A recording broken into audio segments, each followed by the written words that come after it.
Before we begin, can I do a sound check for a little bit? Can you guys hear me?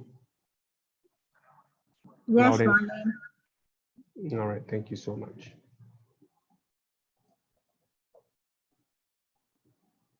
Okay, inshallah, we shall begin in a few more minutes.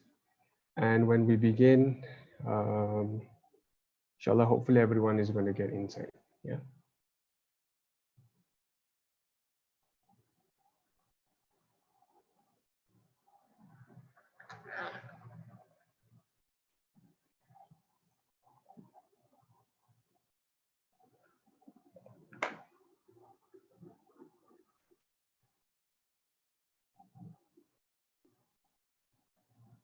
Okay, got it. Got it on Facebook.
Okay, Bismillahirrahmanirrahim.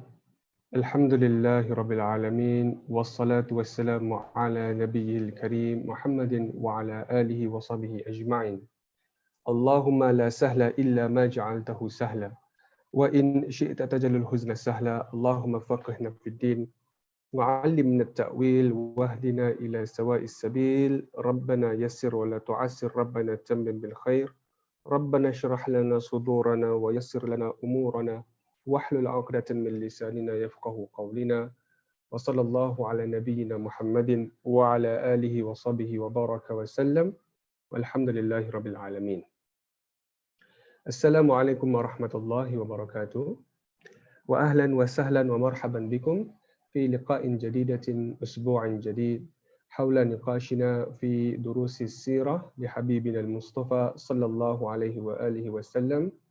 Welcome back to another episode, another week of our Sirah lessons, weekly Sirah lessons, Sirah Unboxed, in which we talk about the story of our beloved Prophet Muhammad sallallahu alaihi wasallam. However, tonight, as we are all informed, we shall take a detour and perhaps relook and remind ourselves about the story of the great sacrifice of the father of them all, none other than Khalilur Rahman Ibrahim alayhi salam.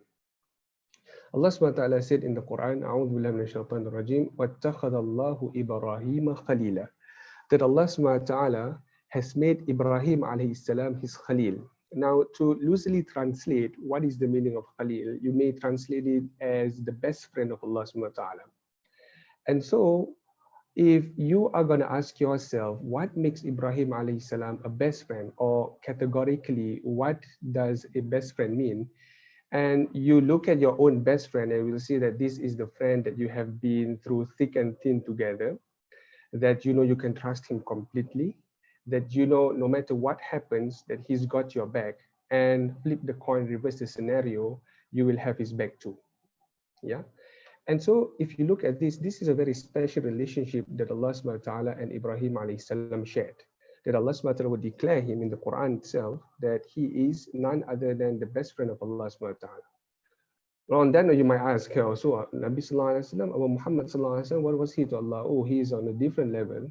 You can't compare. It's like comparing oranges and peaches. You know, you can't really compare in the same category because Nabi Sallallahu Alaihi Wasallam was known as Habibur Rahman, that he is the lover of Allah Subhanahu wa Taala, that Allah Subhanahu wa Taala loves him so much. But Ibrahim Alayhi Salam, Allah Subhanahu wa Taala will take a different approach and describe him as his best friend. Like you said, three things that would describe a best friend. Number one, someone who you completely trust him. And also someone who you know you have gone through a lot, way back. And through thick and thin, these are the times that you guys are going to cherish. And last but not least, you know that this very person would have your back when your chips are down. He's going to be there to motivate you. He's going to be there to go the extra mile to cheer you up and make sure that you get back on your feet. And like we said, if the opportunity comes that you will have to do the same to him, you will gladly do so. All right, you will gladly repeat it 1,000 times without any complaint. So this is a person who you would definitely define as the Khalil. So ala kulli hal, now that we are really clear about the topic tonight, and inshallah tonight I am going to go a little bit very laid back. All right, it's not much of a serious discussion like our studies in Sirah. It's a mixture of both, inshallah ta'ala. But my whole point over here is to remind us that inshallah, when Friday comes, we shall be again commemorating EIDUL Adha. And for those who have not been privileged, right, and wouldn't understand the meaning of EIDUL Adha in the very first place, you will translate it and you will find that its meaning is the celebration of sacrifices. And so tonight, inshallah, we shall go deep and dive into the ocean of Ibrahim alayhi salam and his family, and talk about what makes him really special in the eyes of Allah subhanahu wa ta'ala. And on that note, we shall begin with the one of the reflections from our Sirah lessons. And those who are my students and my participants in this class should really know and be very well aware of that in one of the episodes, when Nabi Muhammad sallallahu alaihi wasallam was allowed to migrate to Medina, right? And thereupon established the first Islamic nation there under his rule totally, all right? We bear in mind that Medina was not one of the very pleasant places for people to live in, all right? And so one of the things that happened in Medina was that it was a city of plague, right? The water is stagnant there. In fact, the water is so stagnant that it is actually quite polluted. Nonetheless, the people of Medina, the natives of this country who has been there drinking the water for generations, they have developed some kind of immunity. But when Nabi Sallallahu Alaihi Wasallam and the Sahaba moved into Medina, they would find that, the conditions that Medina in is not suitable for them. And so whenever they would drink, whenever they would eat, their stomach would get upset. And because of that, they develop and they catch on the fever, the flu, the plague. And to a point when most of the Sahaba would actually fell sick, and up to the point where some of them would actually hallucinate. So we mentioned in one of our lessons in early Medina that Bilal radiallahu anhu, at one point while he was under this kind of condition, he stood up and he started to sing a poetry, and he started to recall a poetry. Just out of instance, right? Because it is as if he misses Mecca so much, and he misses his homeland so much, even though this Mecca has badly treated him. But nonetheless, because he was a native there, grown up, bred there, he misses Mecca so much that he started to recite. Yeah, and what did he say?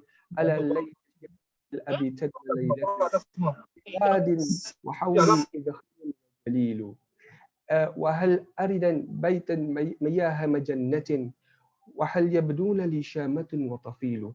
And so instantly Bilal radiallahu anhu, he would say these couplets and he would say, oh my, how I wish that I can spend just one night in the valley and around me is Idkhir and Jalil. And Idkhir and Jalil are in the Arabian Peninsula, one of the one of the plants or one of the grasses, al-ushb, that is native to Mecca. And so this is khair and jalil. Whenever you will travel and you start to see signs of them, pockets of them everywhere, you know that at the end of the day, you are reaching Mecca, you are on your way to Mecca. Soon enough, you will encounter the gates of Mecca. And so Bilal radiallahu anhu was narrating this couplet, and he was imagining as if he was on the way, right? On the way, and this is where he's headed, Mecca, right? The valley where is khair and jalil is all around. وَهَلْ يَبْدُونَ لِي شَامَةٌ وَطَفِيلُ. And next to him were the two mountains that, were the landmarks of Mecca, Shama and Tafil. And, he also said that how he wished that he could drink from the waters of Majannah, right? That is one of the water sources in Mecca. And so this speaks about how Mecca was a valley that is very blessed, very fertile. And if you look back at the story of Nabi Sallallahu Alaihi Wasallam and the story of Ibrahim Alayhi Salam, as we all know, Mecca was once a barren, desolate place, right?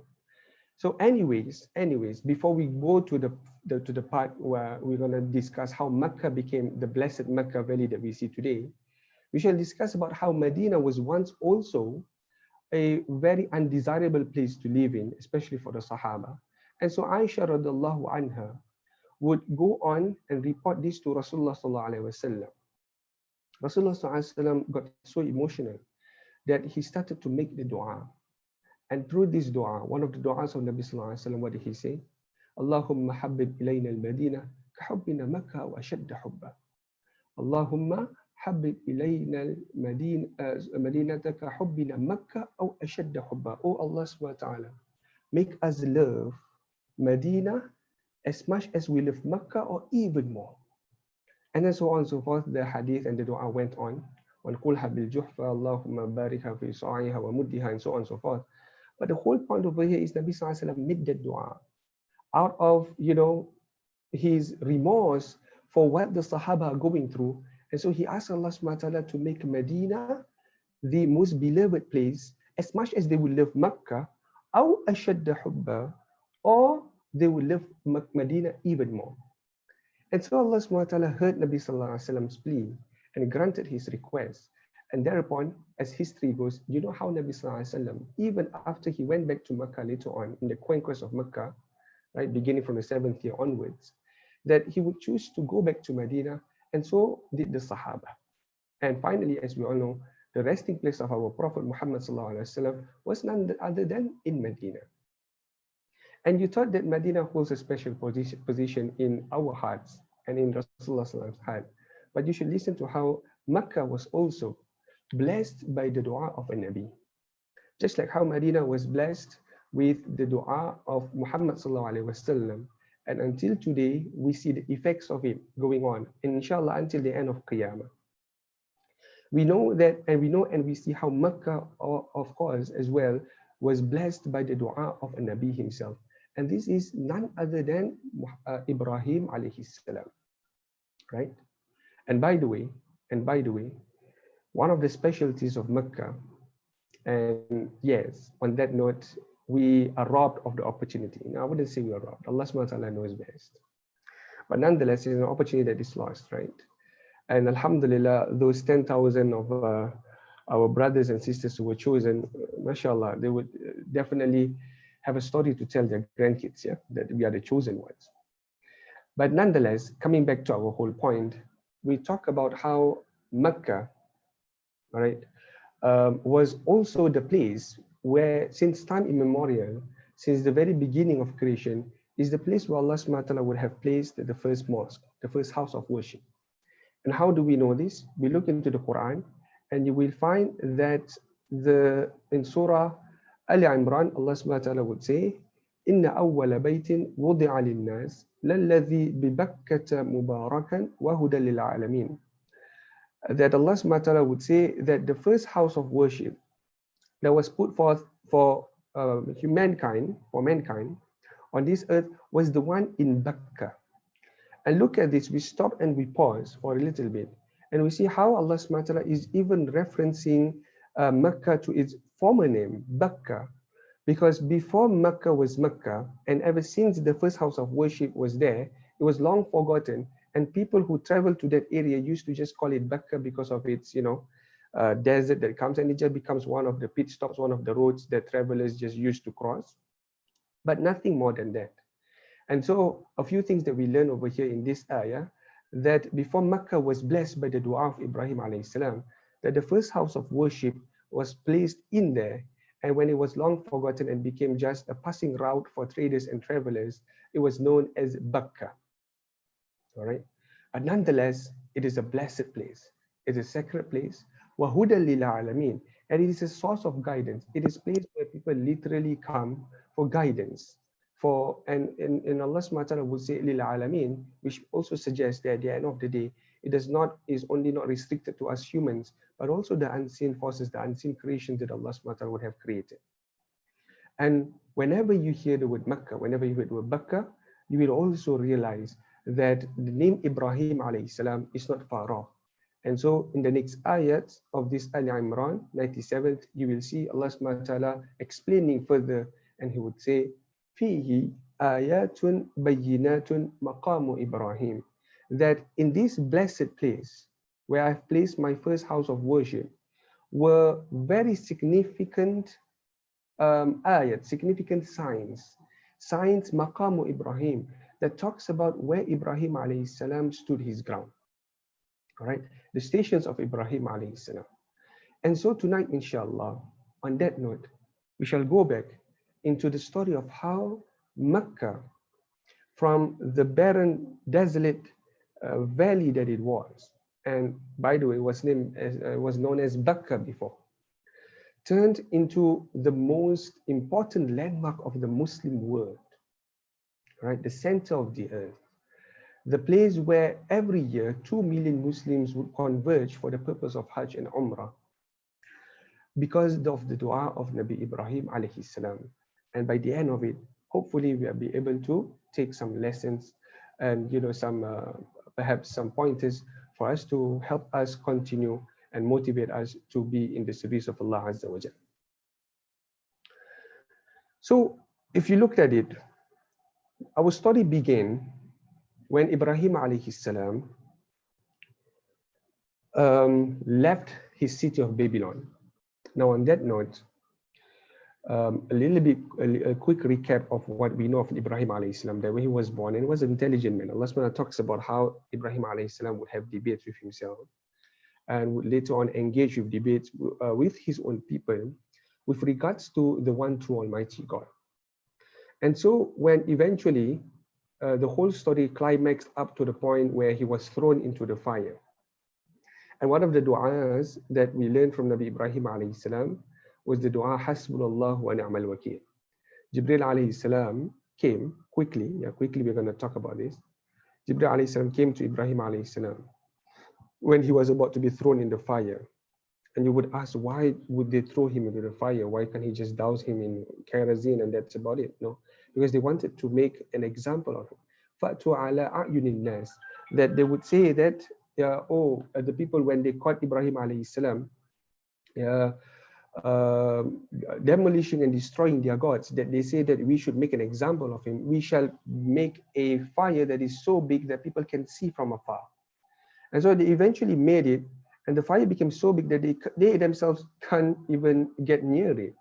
So they devised a catapult, and when Ibrahim alayhi salam was tied to this catapult, about to be thrown into the fire, Jibril alayhi salam came and said to Ibrahim, if you need any help.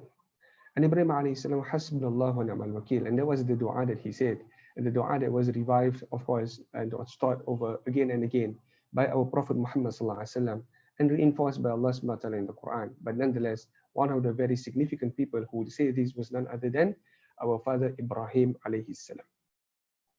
And so once that happened, and we all know how he walked out of the fire unharmed, uninjured, and the people were still very adamant on their kufr, on their idol worship. So Ibrahim alayhi salam would leave them, and thereupon on a string of adventures, as we can see in the books of tafsir and the books of Sirah, particularly if you open up the stories of the prophets by Ibn Kathir, you will find that Ibrahim alayhi salam started to travel outside of Babylon, and together with his wife Sirah and his cousin, his nephew, Nabi Allah Lut alayhi salam, and started to travel, and they went into Sham and Syria, and later on they would settle down in Palestine. And for a moment, you will see how Ibrahim alayhi salam would actually venture into Egypt himself.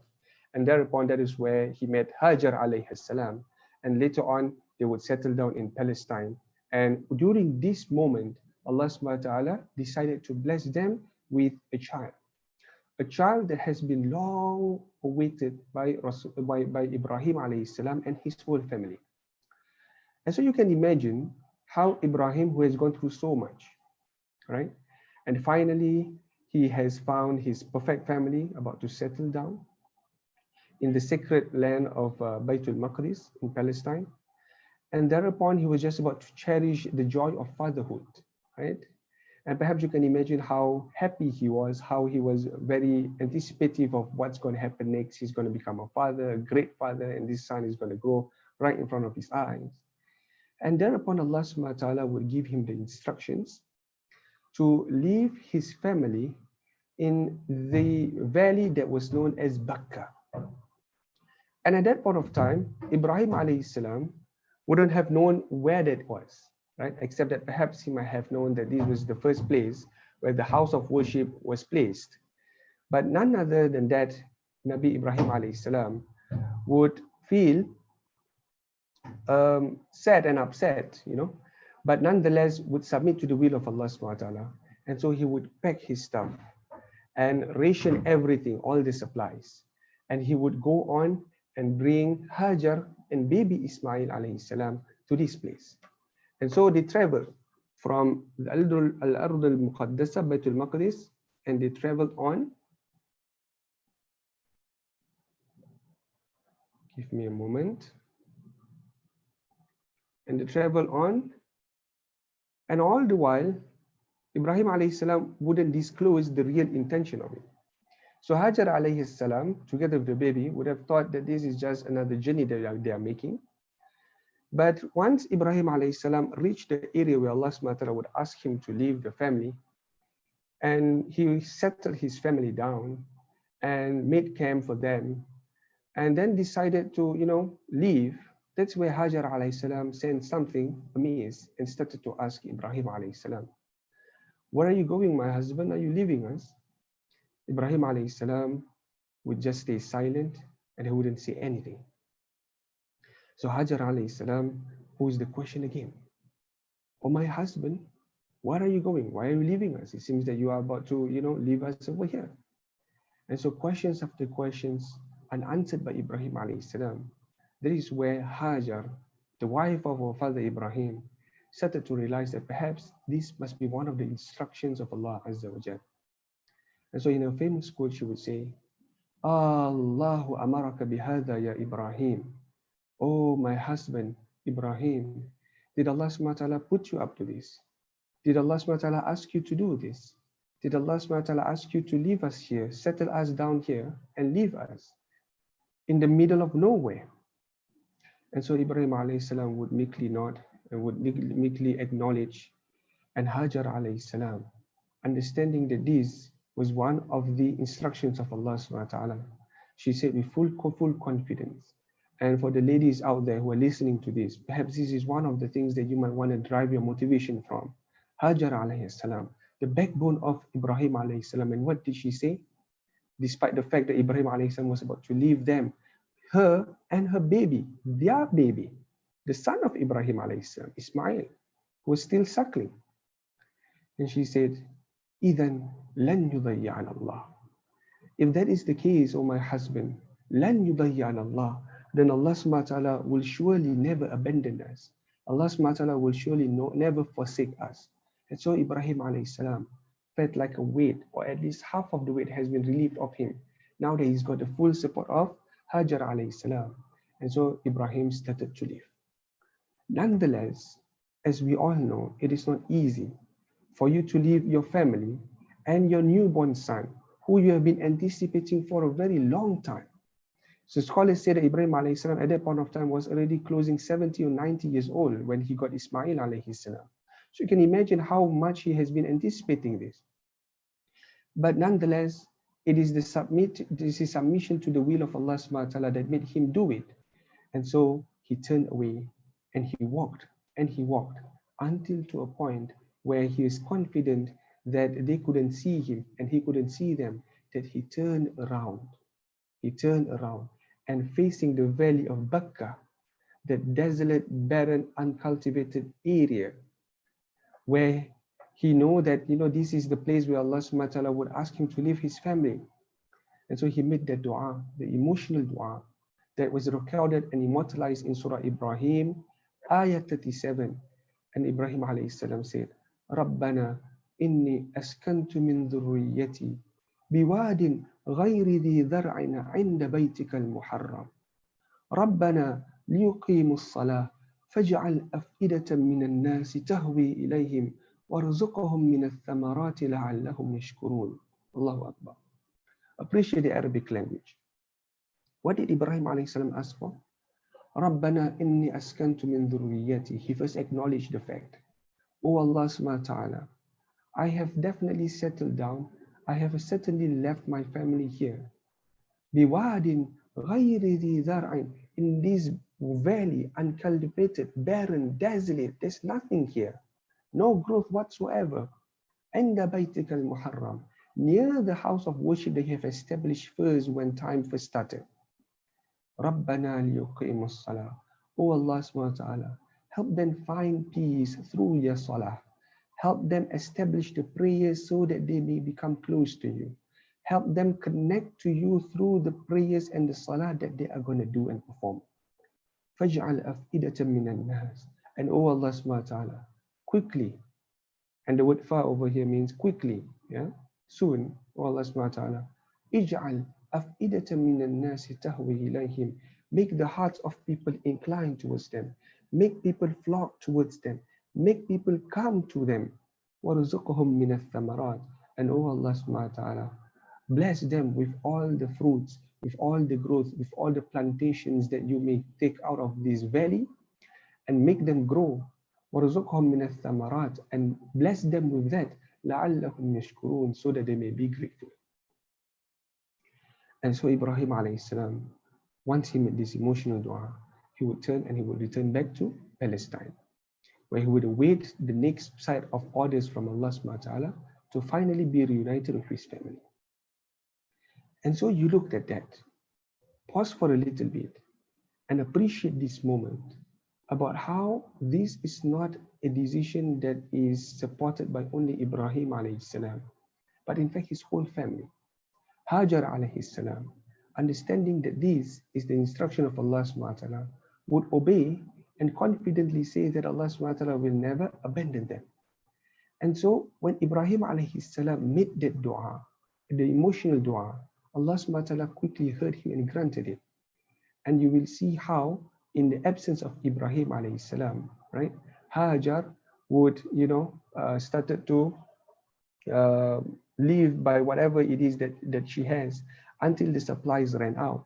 And when she wasn't nourishing herself properly, and so was the baby, she couldn't produce any milk, and the baby got cranky, and so Ismail alayhi salam started to cry, and her cry, in his cry in the middle of the desert with no one, and in that kind of situation, you can just really understand how anxious Hajar alayhi salam was.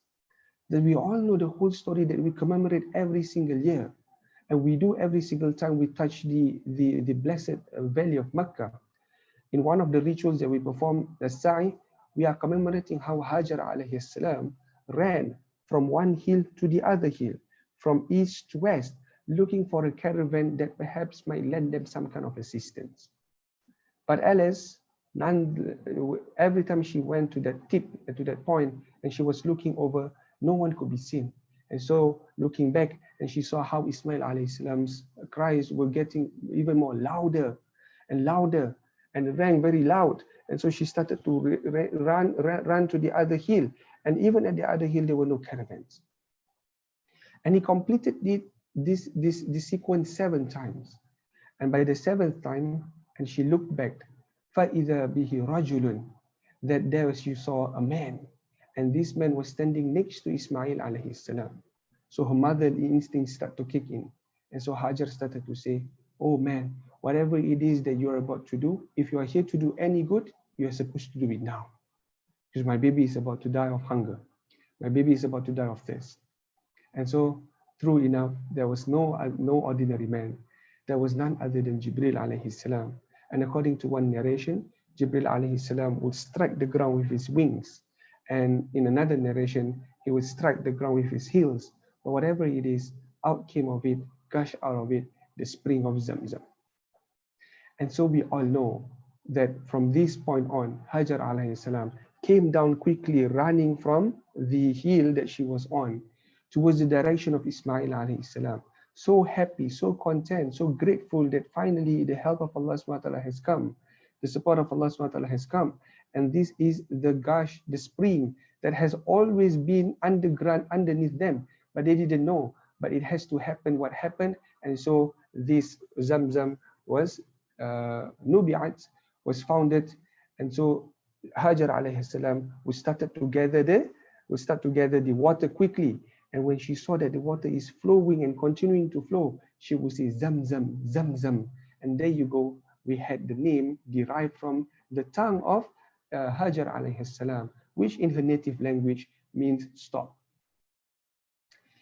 And so on that note, Nabi sallallahu alayhi wasallam said in another hadith, Rahimallahu Ummu Ismail, that may Allah subhanahu wa ta'ala bless the mother of Ismail, that had she not said Zamzam at the point of time, then the water, that spring, would have continued to flow and overflow until it will become a river on its own.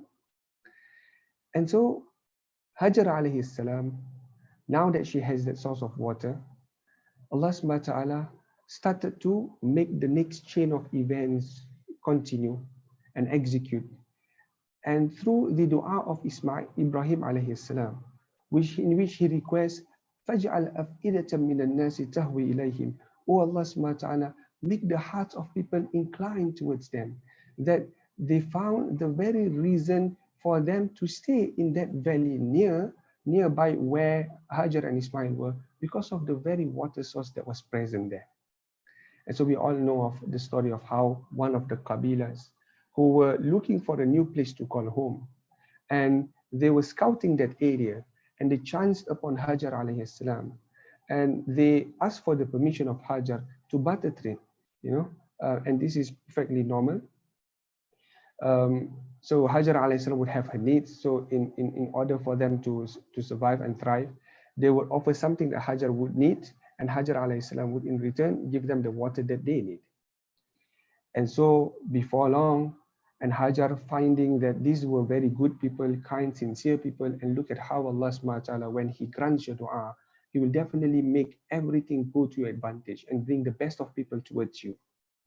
And so these people who were known as the Qabila of Jurhum started to stay there, and they took Hajar and Ismail alayhi salam in, and they started to settle in, and from this very slow settlement become a village, and this village become more villages, and from more villages, and people start to come and drop by every single time.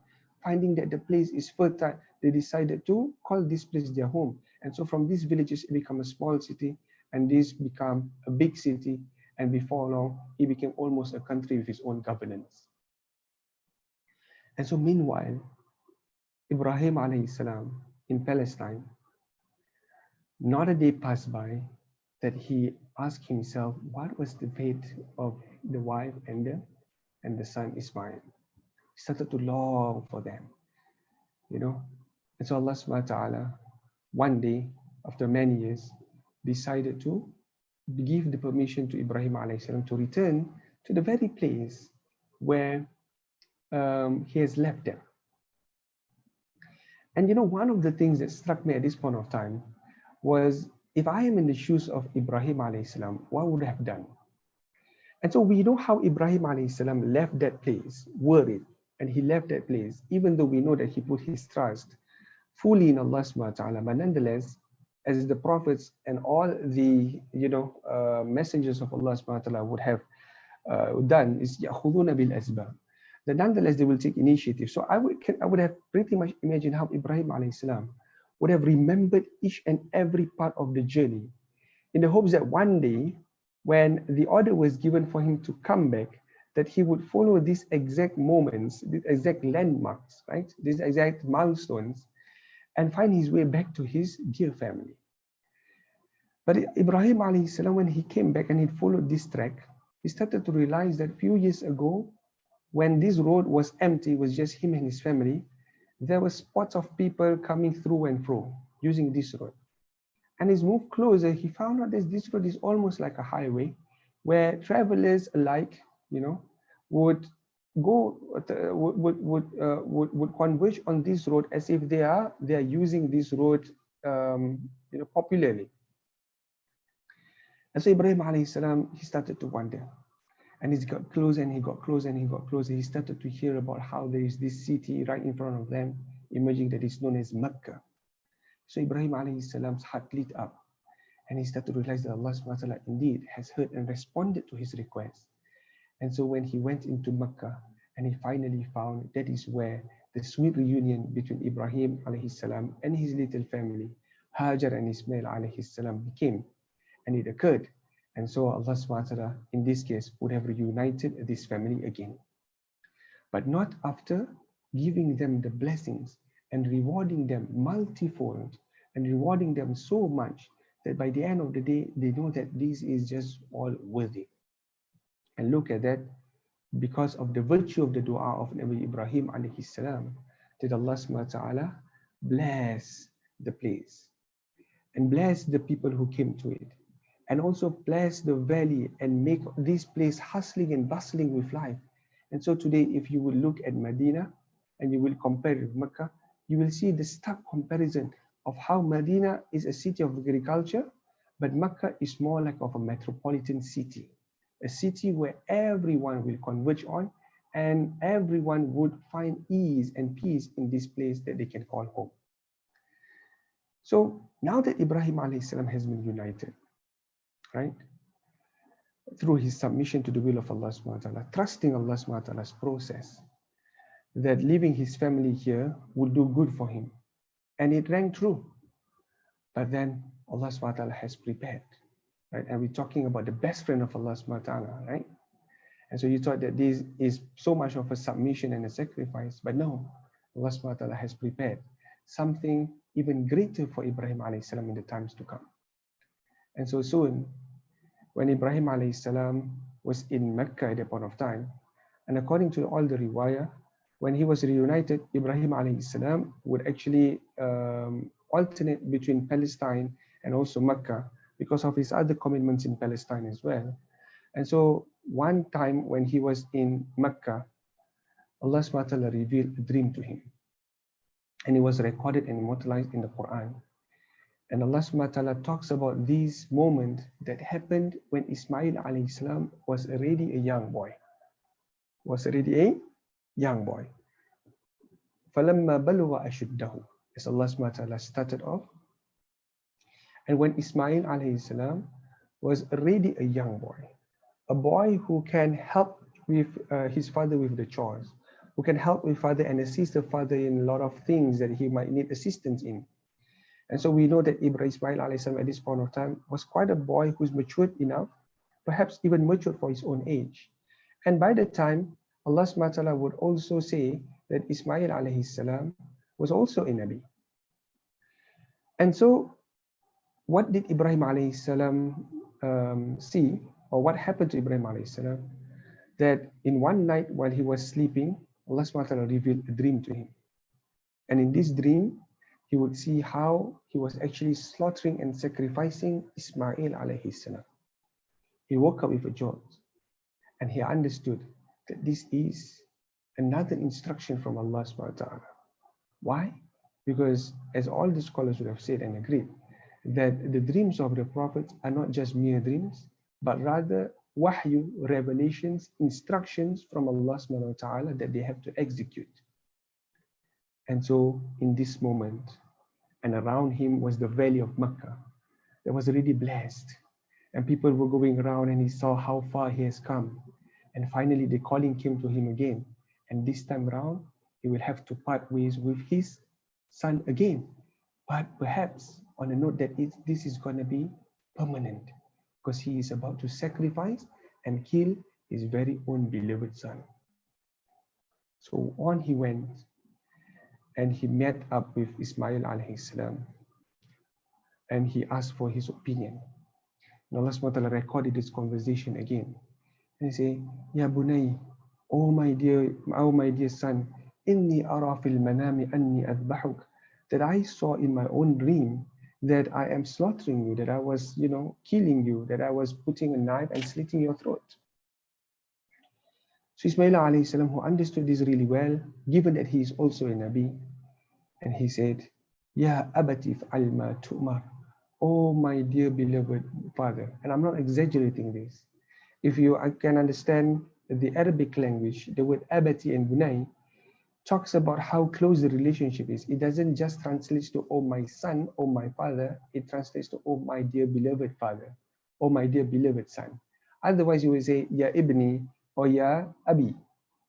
But the fact that Allah subhanahu wa ta'ala recorded their conversation and they are using Ya bunayya and Ya abati, it talks about how close they were and how, they were really sharing and bonding over the time that Allah subhanahu wa ta'ala has reunited them with. But nonetheless, the instruction of Allah is an instruction, it's a revelation, and has to be executed. And so Ismail alayhi salam would reply calmly, just like how Hajar alayhi salam would say, إِذَا لَنْ يُضَيَّعَنَ اللَّهِ. And the son follows through and picked up that from the father and the mother. And what did he say? He said, If alma tu'mar satajuduni insha'Allahu minas sabirin. Oh my dear father, oh my dear beloved father, do whatever it is that you have been asked to do. Surely you will find that I'm going to be one of those who are content, that I'm going to be okay with this, that I am within my whole power, will try to assist you in executing this plan of yours. And so Ibrahim alayhi salam and Ismail would sit down and they would start to discuss about how they're going to do it. And they understood that how this is a sensitive issue, so they know that they perhaps have to do it outside of Mecca. And how about Hajar alayhi salam? She mustn't know about this. It wasn't stated clearly whether Hajar alayhi salam know of this, although there are some narrations about it. But whatever it is, even without Hajar knowing, even if Ismail alayhi salam and Ibrahim alayhi salam were to execute this in the public eye, it would cause a lot of sensation, a lot of misunderstandings and so on and so forth. And so they knew that they had to venture out of Mecca. And so they started to venture out. And when they were looking for the perfect place, Shaitan came to them.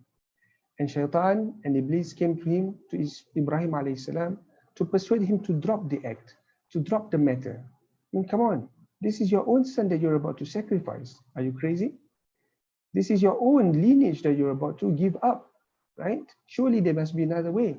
But Ibrahim alayhi salam, defiantly, what did he do? He picked up the stones and he threw it at Iblis la'natullahi alayhi. And he threw it at the shaitan. And thereupon, we know how many times did it happen? 3 times. Because today, in our Hajj rituals, we would throw 3 jamarats in 3 different occasions, 3 different places, to commemorate and remember how Ibrahim alayhi salam's steadfastness and his confidence and his follow through in executing the will of Allah subhanahu wa ta'ala, that he will never let anyone talk him out of it. And he stoned the devil.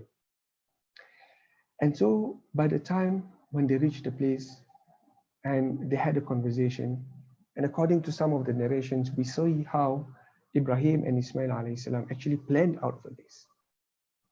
And Ismail would suggest to the father, perhaps, oh my dear father, we don't want to make a mess out of this. We don't want you guys, any of one of us, to have second thoughts.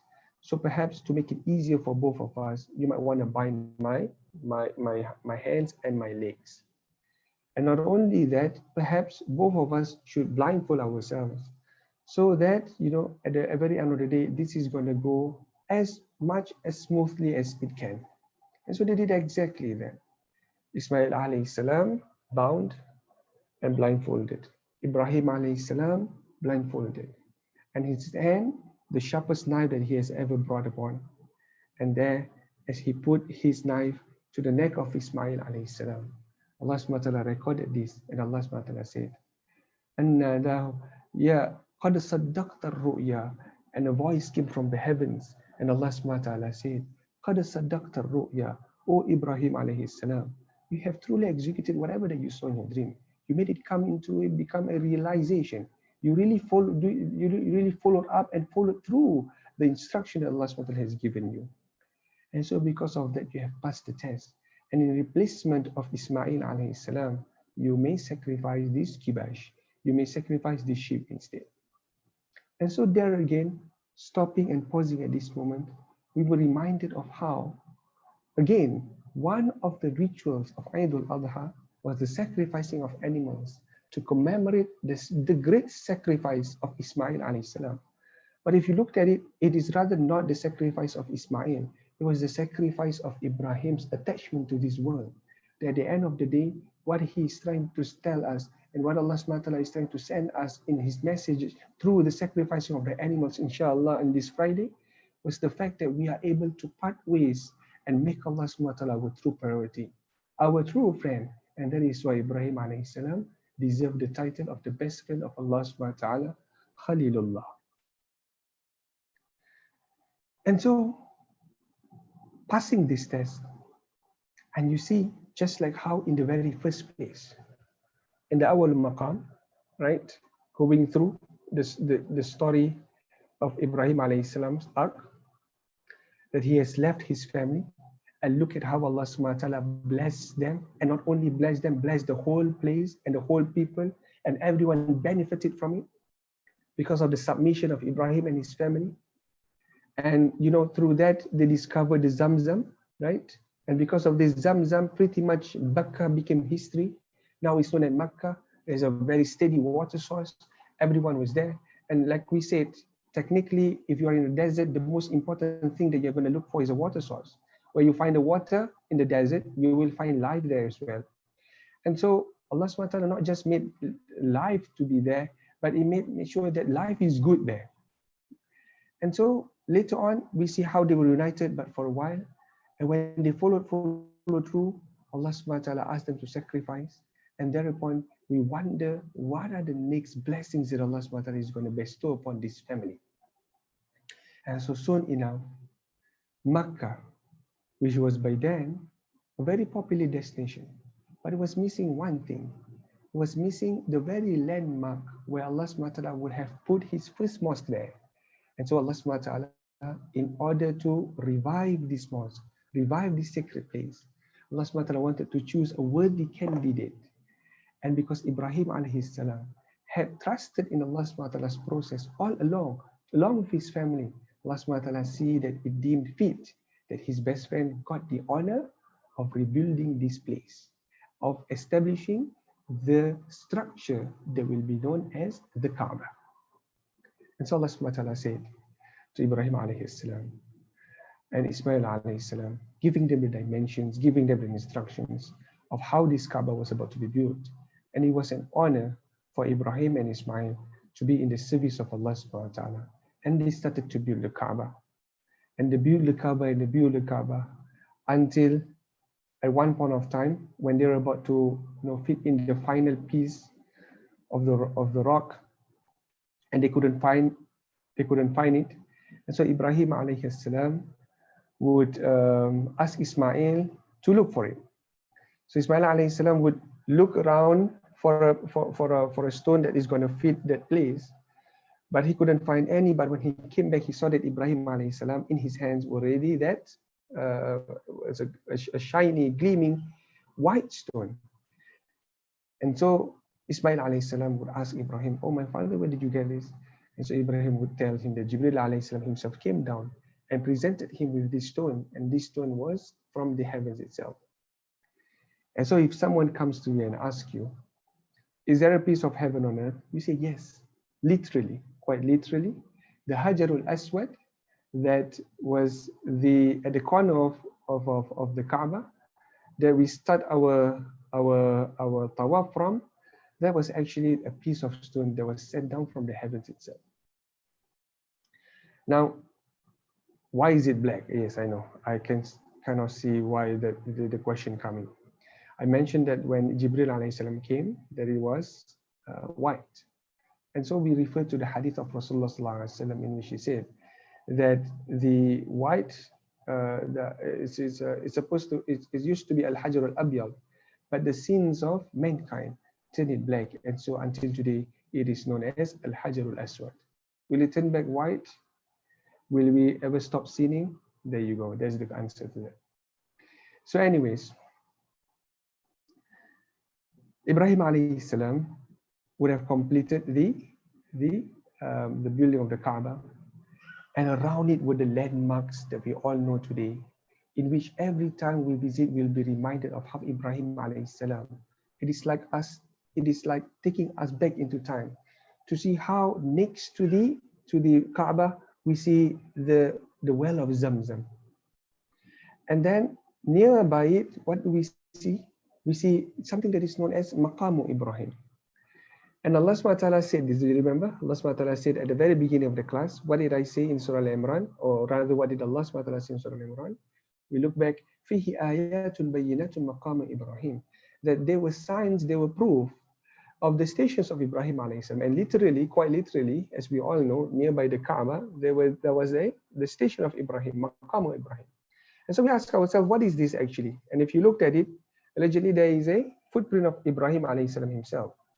And so if you looked at it, it is quite away from, quite a distance from the Kaaba itself. And so we know that the station of Ibrahim and Maqam Ibrahim was there because at the point of time when Ibrahim alayhi salam and Ismail, they were both building, they will need to assess whether the building is solid, whether the building is okay, whether the building is straight, it's not going to collapse, the structure is sound. So Ibrahim alayhi salam would take a few steps back, not a few steps, perhaps a lot of steps back, just to assess. And this is the point where he stood to look at the structure, whether it is sound or whether it needs some adjustment. And so time and again, whenever he goes to that place, his footsteps were etched in that stone. And so this place was quite literally the place where Ibrahim alayhi salam will assess the structure of Kaaba from. And it was known as Maqamu Ibrahim today. And one of the very interesting notes, and I'm telling all of this because perhaps even if we can't visit Mecca this year, that we can regale ourselves with these stories in the hopes that in our mind, we can create a picturesque view of ourselves making a tour of the Kaaba and seeing all of these landmarks. And remember how these are all real life situations, real life testimonies to the submission and the sacrifice and the service of Ibrahim alayhi salam and his family. And so now that the Kaaba was built, Allah subhanahu wa ta'ala decided to honor Ibrahim and Ismail alayhi salam on top of the Kaaba.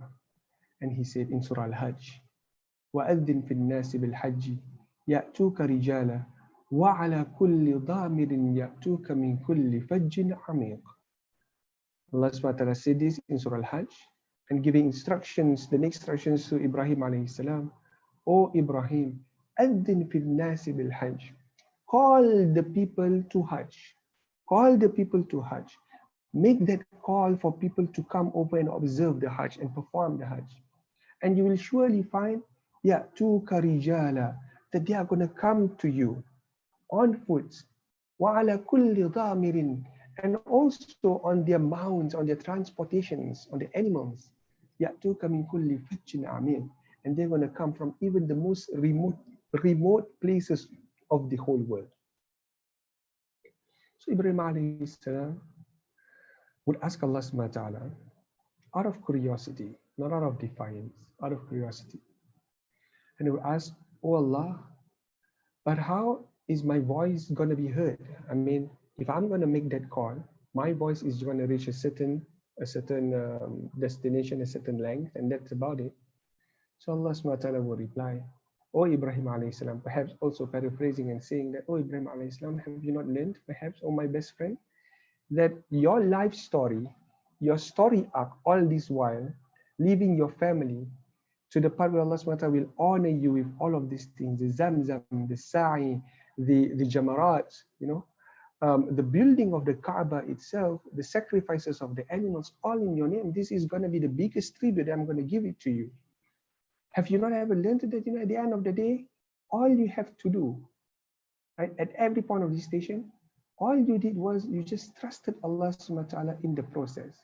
And you did what Allah subhanahu wa ta'ala had to do. You pushed yourself, but nonetheless, it was just the 10% that you did. And then Allah subhanahu wa ta'ala covered the rest. It's the sincerity that Allah subhanahu wa ta'ala wants to see in you.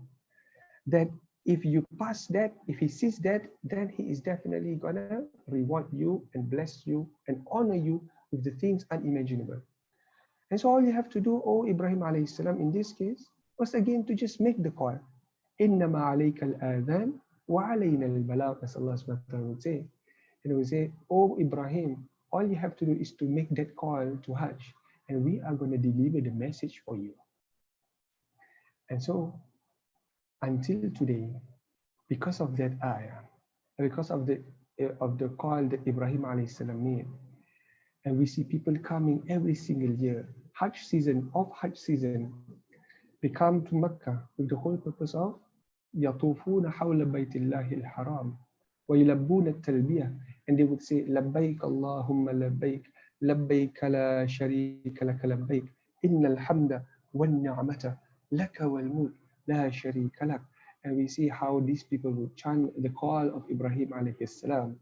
And so later on, Jibreel alayhi salam would come down and guide Ibrahim and the Muslims at that point of time about how to perform the Hajj. And if you looked at it, right? If you looked at it, right smack in the middle of Mecca, the city of Mecca, that from nothing became everything. You would understand the phrase from nothing to something, right?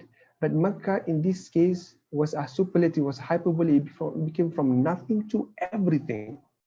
Everything. Everything today hinges on Mecca, right? Our 5 times a day prayers, right? We face towards the direction of the Kaaba.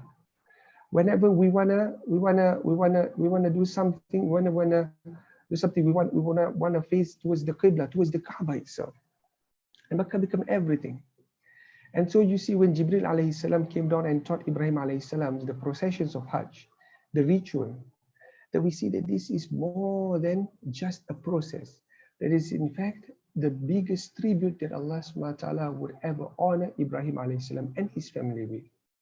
From the moment they stepped into Mecca, the valley that was once barren, but because of Ibrahim alayhi salam trusting in the process and making the dua, it was blessed.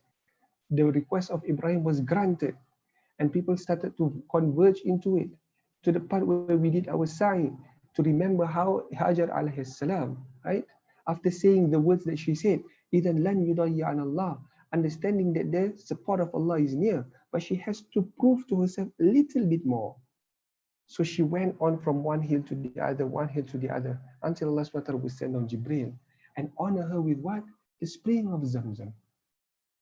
And then on that note, when we go to Mina, when we go to Arafah, when we go to Muzdalifah, and finally when we go to the Jamarat, it is a testimony to us to remembering the sacrifice, the great sacrifice of Ibrahim and Ismail alayhi salam, who in this case was showed the message that was known to us was the fact that he can part with the whole world and his possessions and even his own beloved son to be Allah with Allah subhanahu wa ta'ala, to make Allah subhanahu wa ta'ala his priority.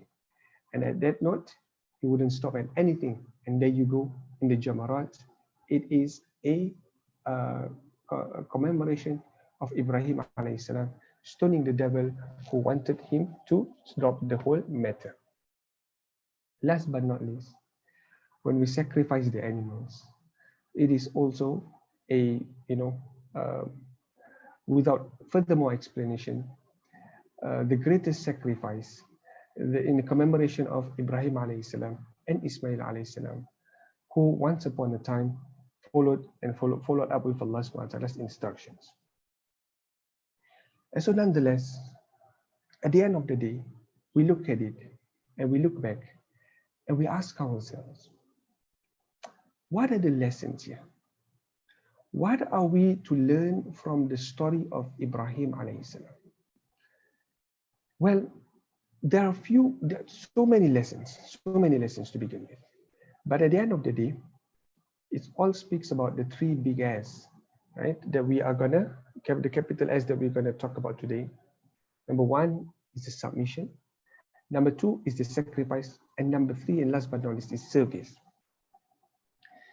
And you look at how, at the end of the day, when you submit to the will of Allah subhanahu wa ta'ala, that more than often, while you find yourself struggling and not wanting to do it, but when you get through it, that is where you will see Allah subhanahu wa ta'ala taking care of the rest. In other words, the submission is the most difficult threshold that one has to cross. But once you cross it, as the story of Ibrahim alayhi salam have stated, that Allah subhanahu wa ta'ala is going to deem that you have been sincerely doing it and passed the test. And so this act of submission of yours wouldn't go unnoticed. And Allah subhanahu wa ta'ala would start to bless your life even more.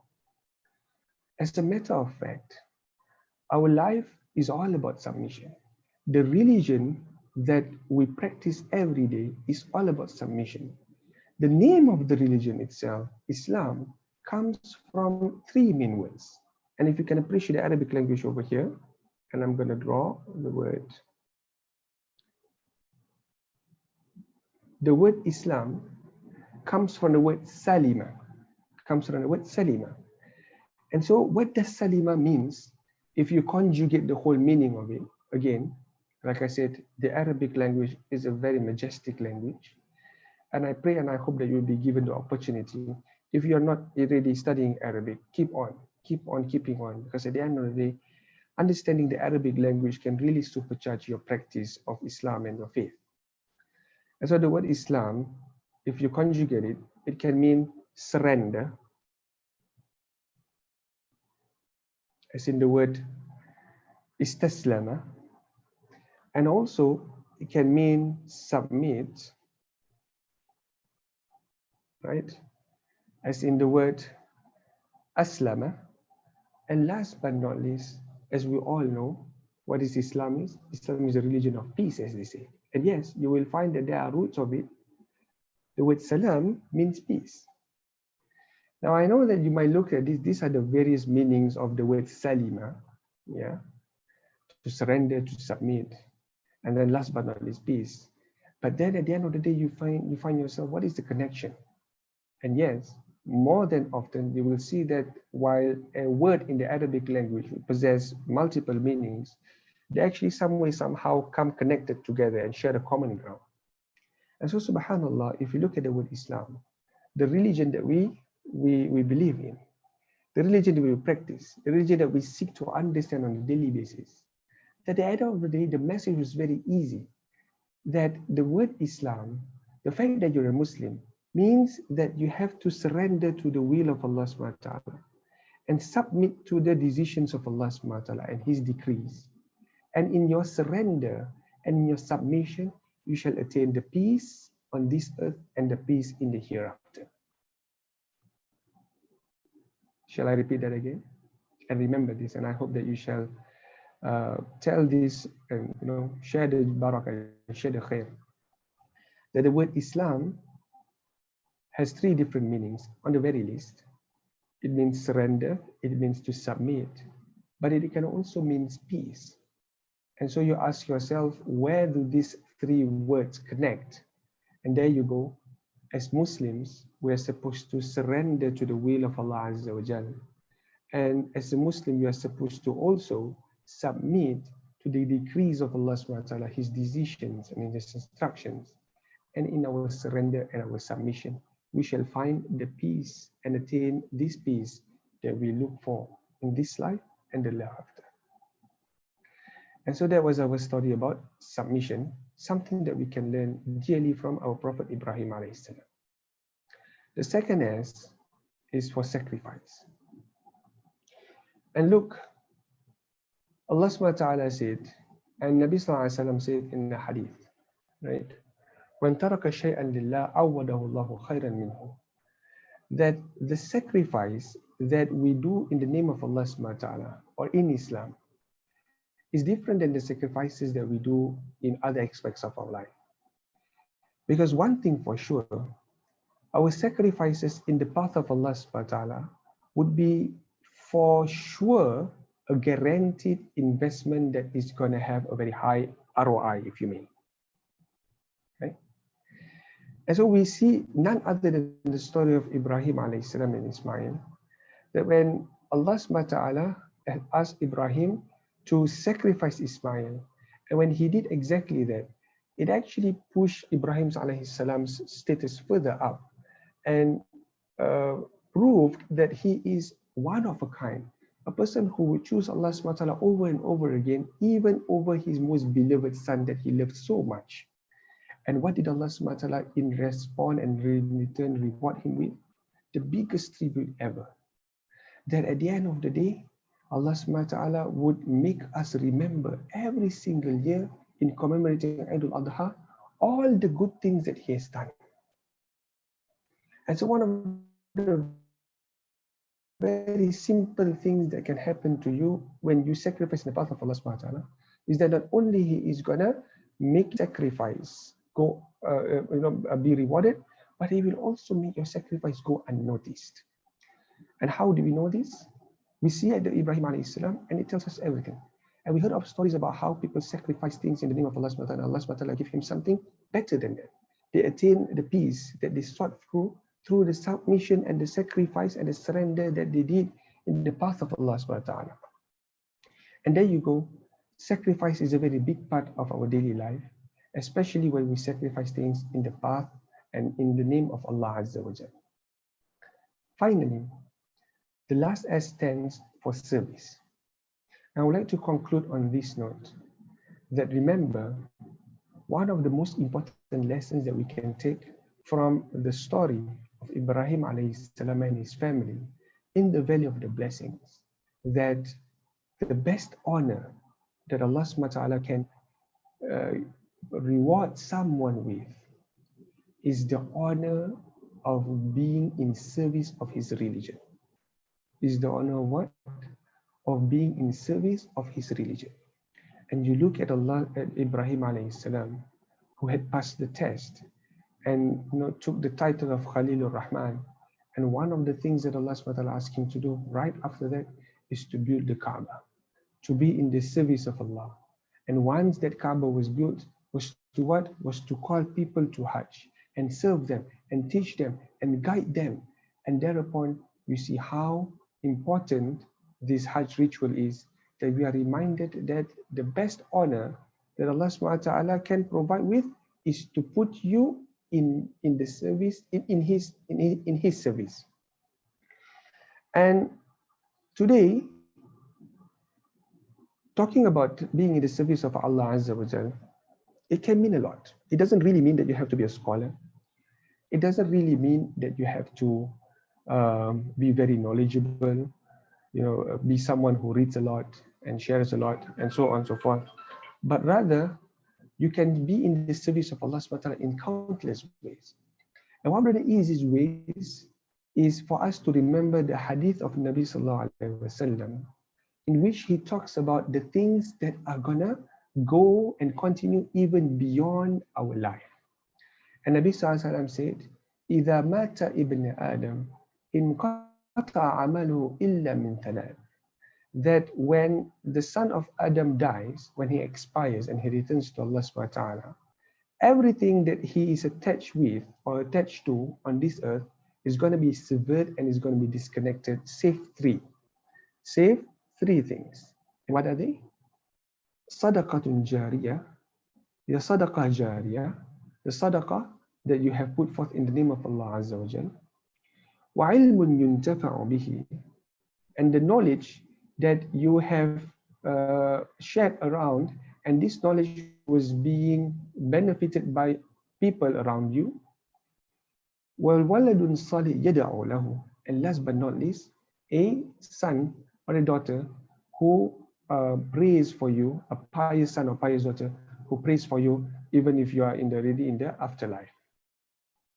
And so if you look at it, these three things are the simplest ways of how you can put this in the service of Allah Azza wa Jal. So there you go. Number one, sadaqah jariyah. And the reason why a sadaqah is called sadaqah comes from the word sadaqah itself, and that means to be truthful. When you part ways, you are being true to yourself and being true to Allah subhanahu wa ta'ala. And so take this opportunity to put your wealth, to put your resources, to put your skills in the service of Allah Azza wa Jal. And that is enough. And one of the things that Allah subhanahu wa ta'ala will guarantee is that when He honored you with the service, that these things are still going to continue even after your death. Just like how Ibrahim alayhi salam and the Kaaba, when he built the Kaaba, Right? And subhanallah, this is one of the things that is only unique to our religion, Islam, that whenever we do something, that ajr doesn't stop there, the reward doesn't stop there. In fact, it will multiply and multiply so long there are people who's benefit from it. In other words, it is the only legal pyramid scheme on earth. All right. And so you see how when Ibrahim alayhi salam built the Kaaba and Ismail alayhi salam built the Kaaba, every single time, someone goes to Mecca to visit the Kaaba, Ibrahim and Ismail and his family would get the full reward of it. And whenever someone goes and makes his tawaf around the Kaaba, they would get a reward from it. And whenever someone goes around and makes the dua in front of the Kaaba, they would get the reward from it. And whenever someone just looks at the Kaaba and tears start to drop off his eye out of, a pure sincerity or pure submission or pure, just reminiscing the whole history of the Kaaba, Ibrahim and Ismail alayhi salam would get a full share of the reward from it. And so you see, that is where Nabi Sallallahu Alaihi Wasallam is trying to teach us, and Allah is trying to teach us that when you put things in the service of Allah Subhanahu wa Ta'ala, the reward continues even into your grave. And even until you meet Allah Subhanahu wa Ta'ala later on the day of judgment. And so that's one of the things, Sadaqah Jariyah. And what if you don't have anything that you can share with, anything that you can't part with, no extra money whatsoever, your pockets are tight, and so on and so forth, you've got commitments to pay, then you have the second option, ilmun yuntafa'u bihi. Whatever knowledge that you have, and you have taught to someone and somebody, and this someone and somebody remembers it and practices it, the reward shall continue even beyond your world later on into your grave. And not only that, if this person shares this with another person who practices it, and this person shares with another person who practices it, and this person makes mention of it in one of his lectures, in one of his classes, and the whole audience listens to it and practice it, then all of these people underneath you, right, will contribute, and their reward will surely find their way to you. And last but not least, one of the other things is to make sure that at the end of the day, not only that we make sure that our resources is in the service of Allah, our wealth in the service of Allah, that our skills and our knowledge is in the service of Allah Azza wa Jal, but also to make sure that the people around us, especially our own children, be in the service of Allah Azza wa Jal. Why?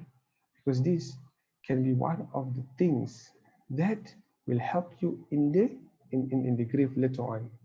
Al-walad al-salih yad'u lahu, a pious daughter or a pious son who supplicates for you, who makes dua for you when you are already in the hereafter. And so there you go. At the end of the day, remember a few keynotes that we should take note of. The submission of Ibrahim alayhi salam, in which the very reason why we are Muslims, they were supposed to surrender, they were supposed to submit. And in our submission and surrender, we will find the peace that we want to attain on this earth and the hereafter. And also, life is all about sacrifices. And don't be afraid to make sacrifices, because Nabi Sallallahu Alaihi Wasallam has already guaranteed that man taraka shay'an lillah, that if you leave something and you give up something for the sake of Allah Azza wa Jal, it is nothing short of that Allah Subhanahu wa Ta'ala is gonna reward you with something. Allah Subhanahu wa Ta'ala is gonna replace it with something that is better. And last but not least, whenever you can find yourself in the service of Allah Subhanahu wa Ta'ala, in the path of Allah Subhanahu wa Ta'ala, and that does not mean that you have to drop everything and travel to Makkah and Medina in search of knowledge. If you can do that, by all means. But if you can't, whatever these three resources that you have, your wealth and your resources, your knowledge and your skill set, as well as preparing the people around you and the people dear to you to be in the service of Allah Azza wa Jal, so that the reward will be enjoyed by you even when you leave this earth and beyond this earth into the grave, and inshallah into the Jannah of Allah Azza wa Jal. And so may Allah subhanahu wa ta'ala bless us all. And I would like to thank every single one of you for making time and take lessons from the great sacrifice, the great submission and the great service of Ibrahim alayhi salam and his family. So much so important that at the end of the day, even in our salah, we would recite and honor them, right? So if you realize, at least 17 times a day, we would actually say Ibrahim alayhi salam's name. Where? In our last part of our salah, where we do our tashahhud, and right after our tashahhud, we would say, Allahumma salli ala Muhammad wa ala ali Muhammad, kama sallaita ala Ibrahim wa ala ali Ibrahim, wa barik ala Muhammad wa ala ali Muhammad, kama barakta ala Ibrahim wa ala ali Ibrahim, fil alamin, innaka hamidun majid. So thank you so much, and jazakumullahu khairan jaza. And I hope that you guys are going to enjoy the next few days, inshallah, that we are in the month of Zulhijjah, up to the momentum, and inshallah, supercharge our understanding about Islam through these stories and through these timely reminders. And thank you so much, and jazakumullah khairan jaza. Subhanakallahumma wa bihamdik. نشهد أن لا إله إلا أنت نستغفرك ونتوب إليك. بسم الله الرحمن الرحيم. والعصر إن الإنسان لفي خسر إلا الذين آمنوا وعملوا الصالحات وتواصوا بالحق وتواصوا بالصبر. أقول قولي هذا وأستغفر الله العظيم لي ولكم ولسائر المسلمين والمسلمات والمؤمنين والمؤمنات فاستغفروه إنه هو الغفور الرحيم. السلام عليكم ورحمة الله تعالى وبركاته.